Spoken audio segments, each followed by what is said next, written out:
Hello everyone, this is going to be a little walkthrough of how to run the Vault of the Living Flame module.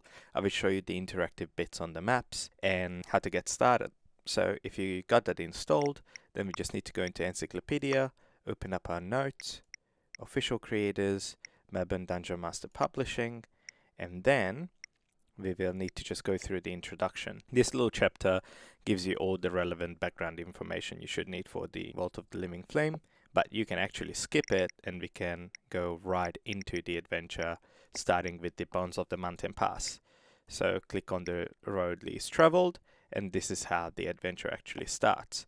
So in every note you will have a maps for this part. So we just need to click on the link and then open up our first map. When the map loads, you can hear the soundscapes already, so we can minimize this window for a second and we can have a look on our map. If the soundscapes are too loud or silent for your liking, just go into currently playing audio. We go onto the ambiences tab, and then now all ambiences play all at once, so we can just turn it down a bit, but I'm going to leave it up here. So if you want to play music during the adventure, we got a little music playlist which only you can see. The ambient playlist, for example, I just double click on this blue icon here, and then it starts playing. If you want to adjust the sound of the music, you just go into the music queue here and we just turn it down to whatever level you're comfortable with. For now we'll stop that, but if you get into battle, just double click on this and then the battle play starts. And if you want no music, you just double click on that and it will stop. When it comes to your players, we put 8 default PC tokens in here. If you double click on that, you can change the note icon for your players and your tokens. So you can just go here from file import, and I'm just going to look for my own tokens saved on my system. So I'm just going to click on this and click open. There we go. So change my token image. If it needs a bit of resizing, I can just do that easily there. And now if you do this and save this map up here, then no matter which map you open up, this will open up as your own player's character. You can also rename, put in their names, or if you change the hover text, so just click over there. This character is just John. If you need to change any base stats, so their AC, HP, speed, or their stats, you feel free to do that. And their vision is down here. So if you need to increase their vision, either pull this up and down, or just click on the numeral value and change that's in squares. So currently, John's character can see up to 8 squares with the fog of war. If you want to turn off the fog of war for them, you just click on that vision active button there. But now, if I click and drag John's character onto the map, you can see that it is already erasing the fog of war as he moves. So I'm just going to put John back there. We also have a card here if you want to indicate the whole party with the card as they travel. You can just move this around on the map as well. All maps in the Vault of the Living Flame module has all these mats on the bottom. This one is for the party, so you can use this flag or the cart to indicate the party on the map, or you can use this little tent if they're resting. The relevant maps have a little torch, so when you click on the torch and you bring it around on the map, it will also clear the fog of war and clear it more than the default value, but you can also change that. So we can go into lighting tools and then light radius, whatever you set this to, that's how far it will clear the fog of war as well, and that's how bright this torch will be. And you can see that there is this green and blue outline around it. That's because it does carry its own soundscapes, so you can hear the torch burning, while if you move away from it, you can't. If you're running your adventure in a way that these characters pop up other than how it's written in the module, you can just come down to the mat, drag and drop them onto the map wherever you need them. So you can either click and drag, or you can just hold Control C and then Control V wherever you need these characters. You can Control Z to go back, or if you have something that you want to get rid of your map, click on it and hit delete. The maps themselves are already set up with soundscapes. So for example, if I'm gonna zoom in onto the forest, I can hear the birds chirping. If I'm going up towards the volcano, I can hear the volcano sound. Be mindful, if you're putting this out to your secondary display, then whatever is on your secondary display is what gonna be checked for location. So you can move your DM screen around wherever you like, but if the player screen is still located on the forest, then it will have the forest sounds playing. I'm just gonna use screen 2 for a moment as a player screen. I activate it, and if I click on this icon over here, the player view window will appear, and wherever this player view window is centered at now, we'll decide what's playing in the background. Once you turn this on, unfortunately the player window can't be turned off manually. It's a Unity limitation we have, so you will have to restart the toolkit. Alright, after a quick restart we are back. When it comes to the adventure module itself, the adventure is broken up to Bones of the Mountain Pass, Hilkalt, the Mistwood and Vault of the Living Flame parts, and all relevant notes are over here if you wanna check them out. The roads least traveled, the mountain summit, entering the mountain, holes of the mountain pass, and escaping the sentinel. These are the individual notes that we can see over here as well. You will notice that in the note you will have linked articles, for example Winter Ranges. If you don't know what the Winter Ranges is or how you traverse it, you just click on that and it opens up a note. If characters are referenced, if you click on that, it will show the characters info. And we have the voice lines as well. So if you click on a character, usually right under the quick description you see a voiced lines link. If you click on that, these are all the lines of the character that you can play back to your players, or just play it to yourself to practice how they talk, what are their mannerisms, if you're interested in that sort of stuff. So for introduction, I just click that. Unknown centuries later is when our story begins. My name is Juniper Longstride, and I am an and then you can stop them if you don't need them anymore with the stop button there. And then once you played through this, if the story forks, it will tell you where to go. So if the party chose to trek over the mountain over there, and then we go to the mountain summit. If they chose to go to the cave opening there, then we go to the holes of the mountain pass. So just quickly playing through, your party starts their journey. They arrive here. If they succeed on the perception check, then you can click and drag. Just click and drag here to select this barrier and hit delete to remove it, and they will see the mountain pass entry. If they don't, they can just go around and track around to the top. So if you don't want to go by the note and click on the content link there, you can also click on the red map links to continue. So these folks enter here. I can save the map, so next time I open it up, their card will be here, and double click on the map link. Alright, so starting up on this map, we can use the torch if any of the characters are lighting a torch. So I can just drag that onto the map, and we're just gonna go with John here. So he's gonna hold this torch. I can click and drag both of them, and now I can move the character together with the torch, and it will clear the fog of war. So there's a little puzzle for the players over here. They first need to come to either this or this room.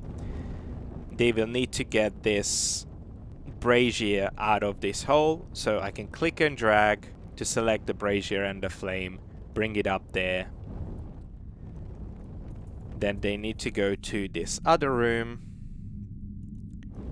They need to clear the debris, so I can just click on the debris and hit delete to come through it. I can click on that and delete to get rid of that debris, and then they will find a dead guy over here.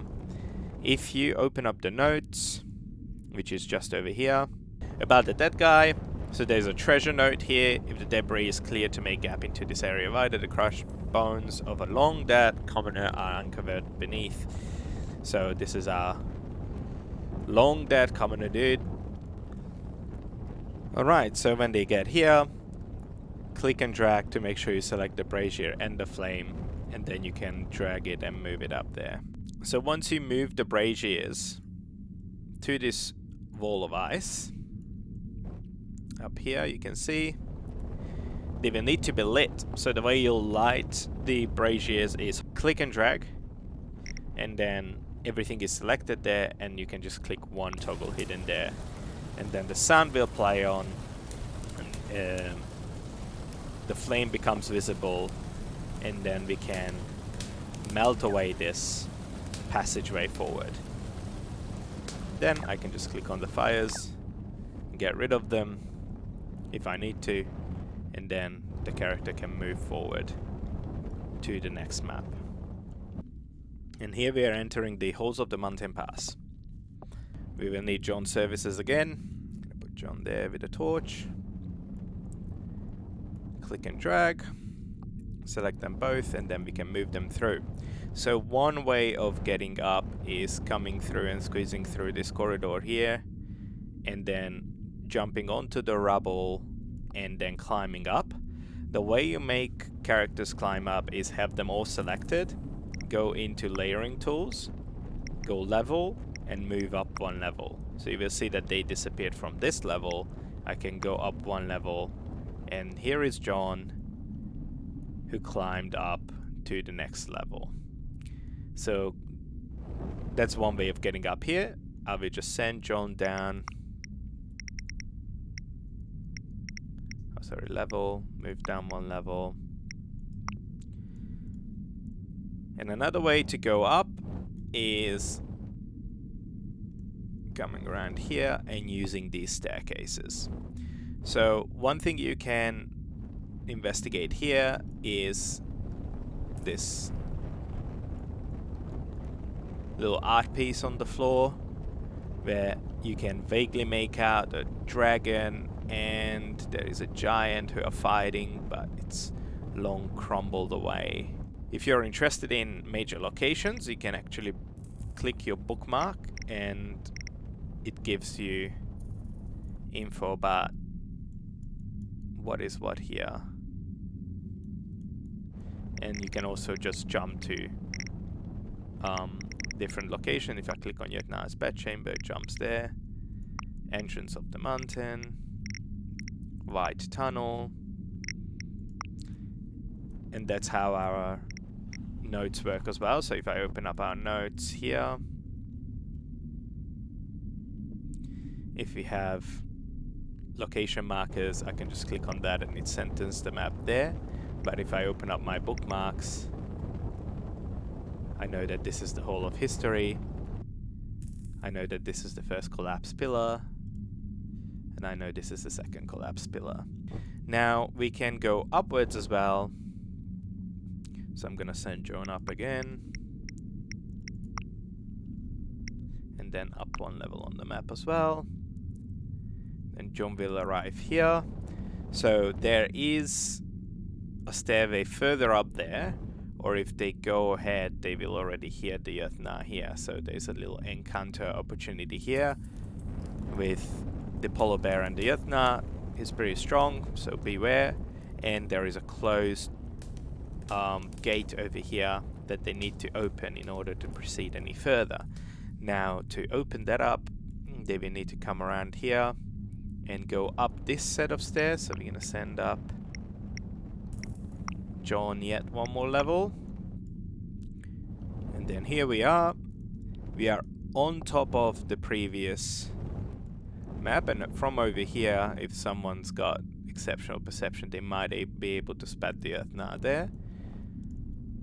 And then they enter this room. They are able to turn this a couple of times around, and then once they do that, we go down one level and we can just hit delete on this gate, so they will be able to pass. So once they do that, We are heading back down. Just gonna come here and pretend that my player's got a rope. And they're going to descend. Move down 1 level. There he is. And then John goes through there. So important to note that you can also go this way, so we're going up there.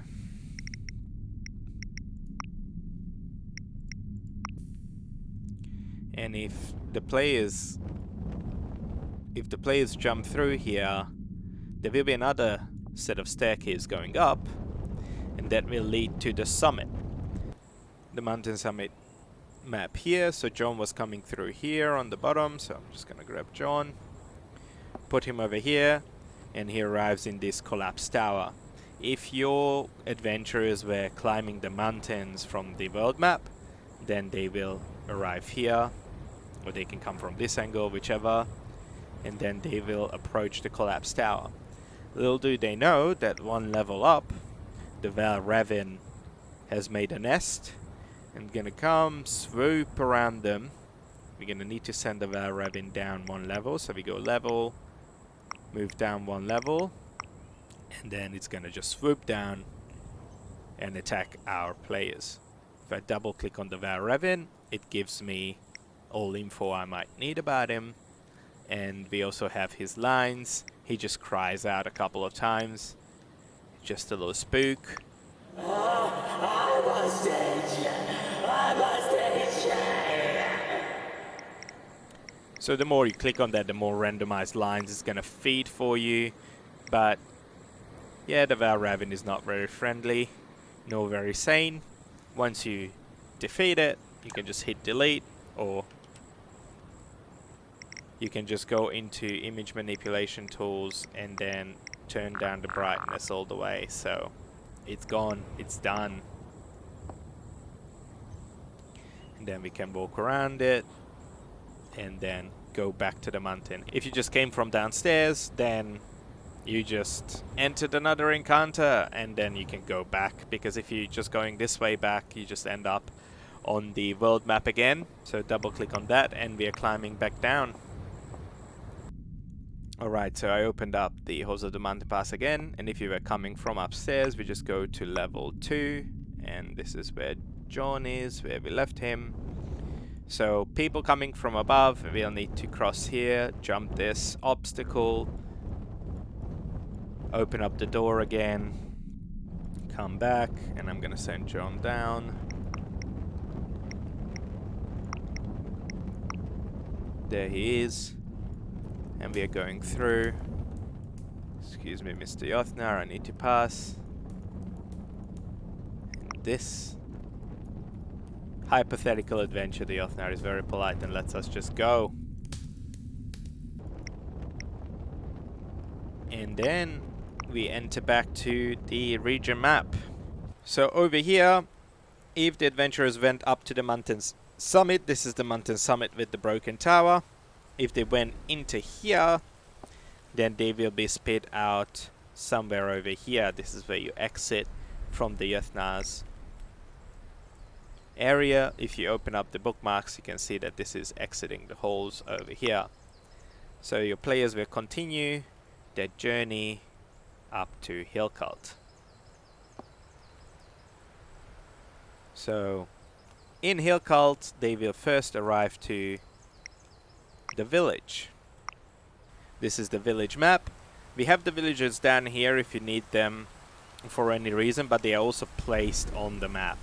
So if you want to know where particular villages are, you need to just open this bookmarks, and then you can see this Throtnir's Hall, there's a hut, there's Logi, there's Tilda. All those characters are here. We can double click on the note and just play through it. This place is mostly about social encounters, and as you can see, if I double click on Logi, Logi has voiced lines as well. So do every character in this town.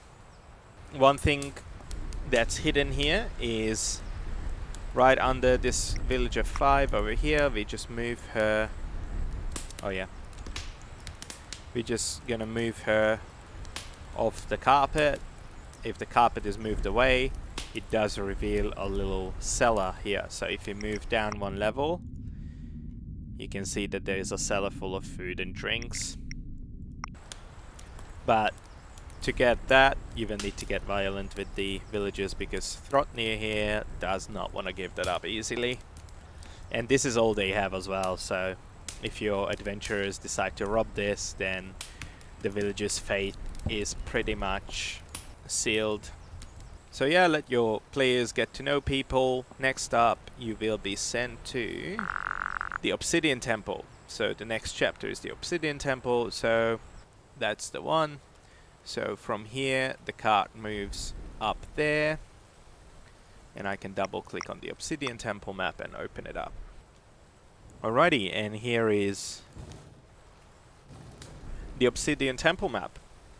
So your players will start from here and meet Halstein, or you can start them anywhere else, but just make sure that if they are being spotted from the towers, they can be shot at by these gentlemen up here. They are well equipped to shoot characters trying to trespass. But if they're coming through here and they actually getting conversations with Halstein, Halstein got some lines and he can be talked to. So once that's through, they might let you in. You need to click on a door and click and drag rotate. That lets you into the halls. And you wanna come to Craw, the Unbroken. You can double click on Craw. He's got his lines as well to talk to the party. But you can also always refer to role-playing character notes over here. If the characters get into the fight and defeat them, then they might notice a secret passage. They just need to figure out the puzzle with the fireplace, and then they can go down to a secret water reserve. So through these stairs or the ladders, players are able to come up here as well. The guards will be quite hostile. They don't want you to roam around the place, so they either take you to Craw or they attack you. You will find documents up here as well. This is the Hall of Stories.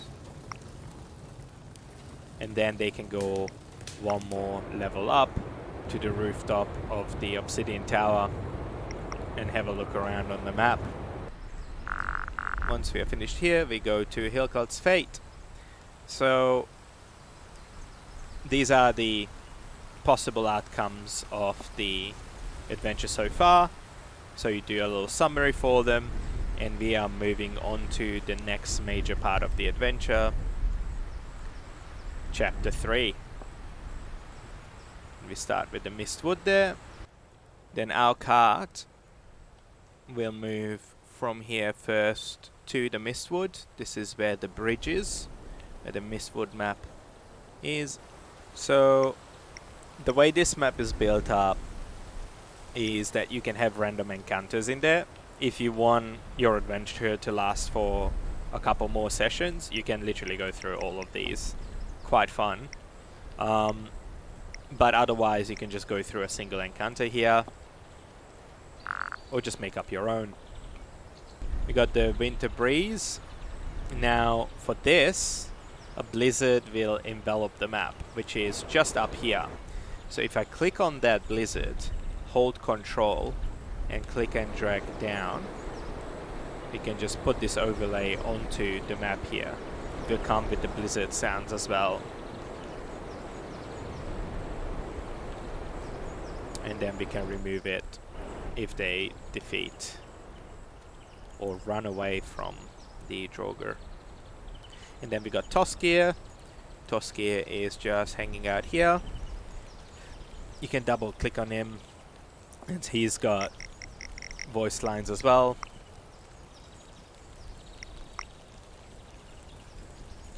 Or the Winter Wolves. who are just on the bottom here, and they would get into an encounter with the party. This middle wolf here is Freck,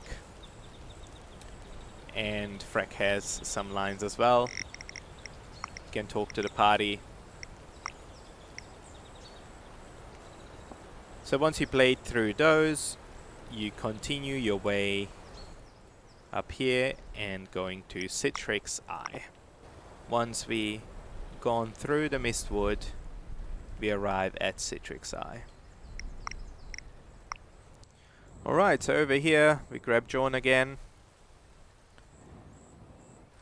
Our players can come from this end, just traversing through and find this tower. If the characters climb the tower, we can click and drag here, get rid of the barrier, and they can climb right into the tower. Alternatively, they can come around at the staircase. They find out that there's a little area here they can squeeze through, and then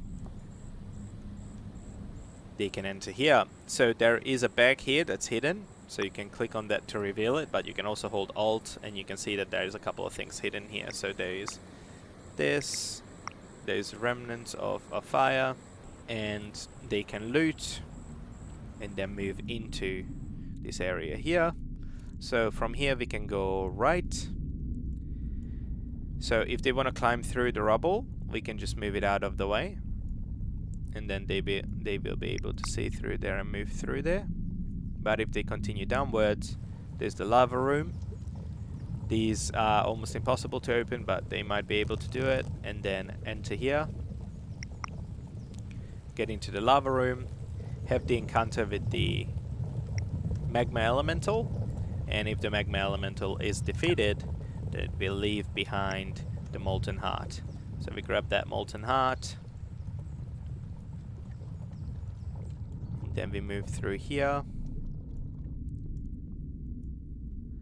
There's a couple of statues and murals you can check out.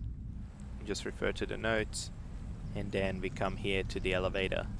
Now the molten heart needs to be entered into the socket onto the elevator, and then we need to click and drag to have these runes light up for our players, because otherwise they would just see them as black. And once these are lit up, then we can select all of our characters and then move up one level. So we go up one level, an elevator will start. Your players can be standing around anywhere. You can hear the elevator sound going in the background. These massive holes on the ground, only you can see them, the players can't, because as they are moving up there, they're gonna enter an encounter where methods are going to be attacking them. You can double click on them and check their stats. And these holes on the ground will just appear from them as the elevator is breaking apart while they're fighting these methods here. So once these guys are defeated and the elevator is broken apart and they did their dex saves against it, then they will arrive onto the top. So carefully they come around here and they will be shown a puzzle here. So the puzzle works as these circles needs to be turned into place. So I click on the first one, the middle ring is actually already how it should be, but if they're trying to turn it, hold control and then just rotate it. If you hold control, it will always snap to 45-degree incremental rotations. So we can just see, okay, this looks alright. Next one.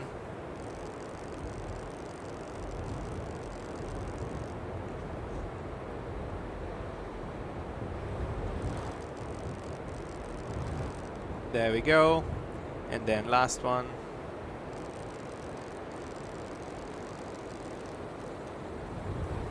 There we go.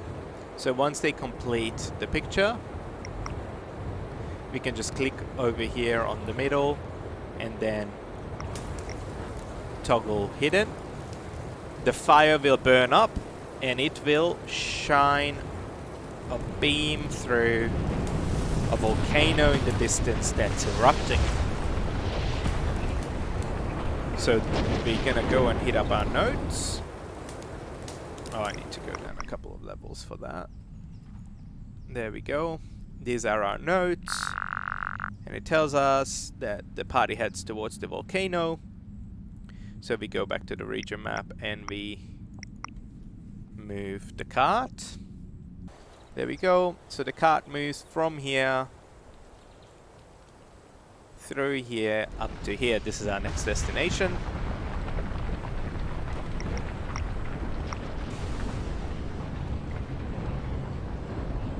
And we open up the lava forest map.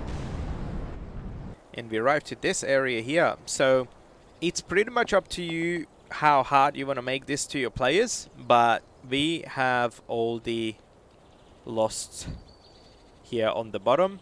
So we can just click and drag them onto the map if they appear. But of course first the blizzard will come. So we get the blizzard layer. We move it on top of the map. So in case if we picking up the storm layer too many times, we can just lock it. So we can't accidentally click on that. And then the Voden is riding the same near. If you double click on any of them, it will tell you their stats. And you can try to, your players can try to fight them, but they're very strong. So the most likely scenario will be that they're going to be running from them, try to jump through these and run away from the Voden and the Draugr and proceed towards the volcano. The Voden and the Draugr will pursue your players. So they can come up, and more instances you can go back to the previous forest map and have a couple more encounters with them. But eventually your players will move from here to the volcano. And this is the end of the adventure. This is the last major map.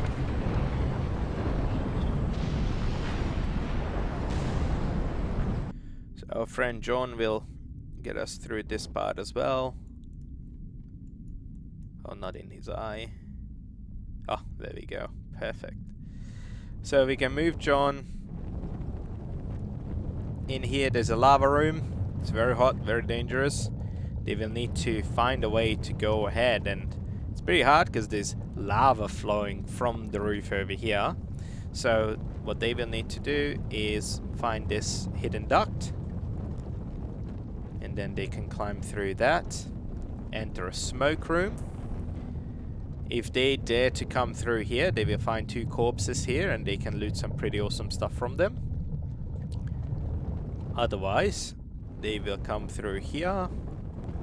Now there is an ice wall here, they can melt down and enter the ice room.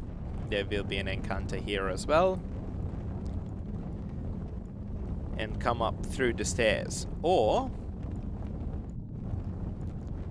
if they come through here and they see this massive door, they will need to complete the puzzle.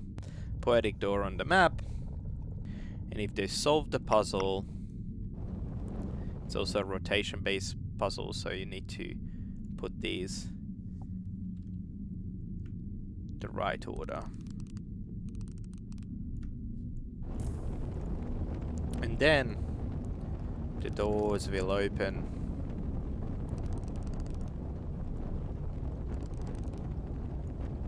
And the players will arrive in here, meeting no other than Logi. There will be a major encounter. If you're coming from this side, then we send John up 1 level.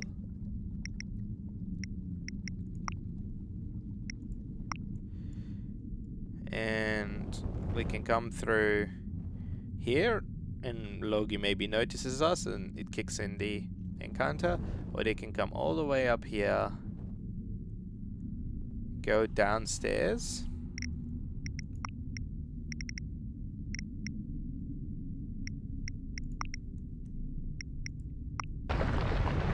basically bypass Logi and hear this horrendous sound from within the vault.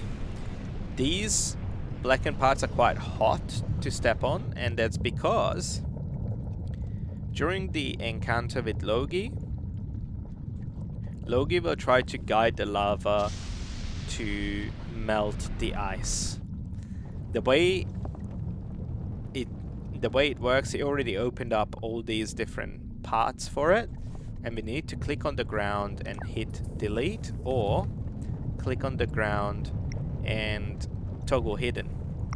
If I toggle hidden on the player's end, it will look like that, and then the lava will move towards the door. If lava arrives at the door, the ice will start to melt. The way we can signal that to the players is we can go into image manipulation tools and we can turn down the opacity of that ice the more it's being hit. So the lava goes up. There is another fork of it. Now if players want to stop this, they can grab one of these rocks, and together they need to move them in the way of the lava and it can stop. But the adventure... But if they fail to do that, then the lava will reach the vault. The ice will melt and the horrendous gates will open, revealing Sigurd, the living flame, who will enter the halls. If they defeat Logi and this doesn't happen, then Sigurd will stay imprisoned and we can go to the conclusion of the events. So if I double click here, we go to conclusion and you read it out for your players. So that's the map guide through of the Vault of the Living Flame. I hope I could help you run this adventure. If you have any more questions, please join our Discord server. It's discord.gg/Arkenforge, or just comment in the video and I will try to answer you